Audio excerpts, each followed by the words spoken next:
And welcome back. They are a local pharmacy and they are ready to serve you. Here from Plantation Pharmacy, welcome Carrie Edmonds and Dale Chandler. Thank you both for joining us. And first, let's talk about it. It is kind of flu season. A lot of people talking about getting shots and the mists and all that. Let's break down the difference between a flu and a cold, first of all. Okay. Normally with a cold, a patient may see symptoms come on over maybe a day to 3 days. It doesn't happen quickly. They'll have some nasal congestion, often some sneezing, usually a low-grade fever or no fever at all, no nausea and vomiting. With the flu, it comes on a little more rapidly. The patient will complain of some nausea and vomiting, certainly a fever, sometimes a very high-grade fever, chills, headache, malaise. Yeah, that body ache that everybody gets. You know that body ache where you're just like, oh, I just feel achy and very fatigued. miserable. Yeah, because right after that, usually you get hit with it. And oh yes, quickly. Not much you can do, really. I mean, is there? Is there something you can take once you feel the symptoms coming on? No antibiotics for either one. They're both viruses, but you can vaccinate yourself against the flu. And we currently still have some of the adult doses available at our WAPU location. Because there are certain groups that are more susceptible to this, young children and older and immune-compromised adults. patients that have some immune issues. So it's not too late. It's a good time to get it. Still, absolutely. Yeah. Okay. Now, let's talk about old prescriptions. This is a new problem, kind of.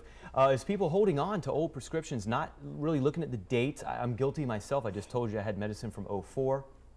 Guess it worked. I don't know. Why is it so important to get rid of those old drugs that we have? Well, you're a good example of something that's very funny. There's kind of multiple ways to look at it.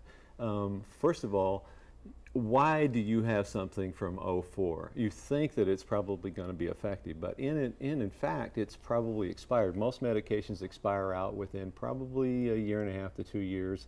A lot of times they'll put on the bottle itself when it expires. The problem is not only the fact that it has expired, is the fact that you have something in there that may harm you. Like a lot of times people will have old antibiotics. Okay. Let's say you've got, I've got 4 or 5 ampicillin, or I've got 4 or 5 penicillin. Oh, if I get a cold, I can take that. Well, the problem is that by doing that, you in fact can possibly make yourself sicker. Because if you only take a few and don't take enough to actually get rid of the bacteria problem, then you end up with a super infection. So what we're kind of aiming at right now is trying to make people aware to get rid of old things in their cabinet, or going through a spring, they spring clean your house, spring clean your cabinet. I'll tell you a statistic, it'll blow your mind. There are approximately every year 250 million pounds of medications dumped into the waste system in the United States. Wow, that is. Now, why is that dangerous? There's a new thing that I'm starting up, and it's called, or at least I'm talking about, it's called biological footprint. And basically what you're doing is you're dumping into the environment like antibiotics and certain types of things, and you're exposing like fish, all your basic level food supply, and therefore what you're ended up doing is developing a resistance in the food supply, in animals, in different types of bacteria that are exposed. I had a friend of mine who was doing a study one time just about how antibiotics got into the environmental system, and it's people dumping them into waste things. So what should you do? Yeah, how do you get rid of them? How do you get rid of them? Okay, well what you can do is there are a lot of disposal sites that pharmacies have available. They either have they'll have a company or something. So a good thing to do is bring them to a pharmacy. We have a system ourselves in which we will gladly dispose of your medications. Both locations. Yeah. And we're looking at the location here of your pharmacy, and this is a great pharmacy because it's kind of like a family-oriented. Oh, it's a wonderful place. And you can kind of get to know your pharmacist, which is really important, isn't it? Yeah, it is. Yeah. Come in for lunch. Yeah, come in for lunch. Come in for lunch and candy. Ice cream. Yeah, look at this. This is what we're talking about. And you can get your drugs, you can get everything there, and your ice cream, and build that relationship with your pharmacist so they know.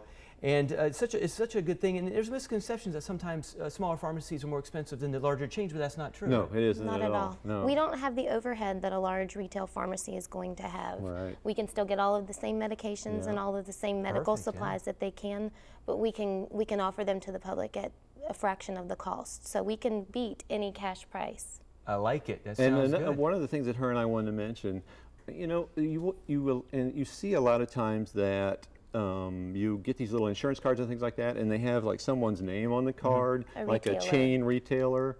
those in fact are subliminal advertisements. they can go to you. They can go to us, Yeah. exactly. That's not a logo that makes you think, I have to go there because the logo's on this. And Right. that's not true. We can do anything the big boys can do, but I say we can do it on a more personal level. So Absolutely. definitely check them out, visit Yeah. them, and of course, you will have that personal service over there too. Oh, yeah. Sometimes Sure. you don't get at the big chains. Yeah. That's Well, right. thank you so much You're for welcome. joining us. Yeah. Thank you. All right, definitely stop by there. If nothing else, get some of that good ice cream. Oh my Yeah. God. All right. Oh yeah. Well, when we come back, we're hitting the golf course for a great cause. The good folks at MUSC stops by to talk about putting for Parkinson's. Stay with us. This is way outside the box.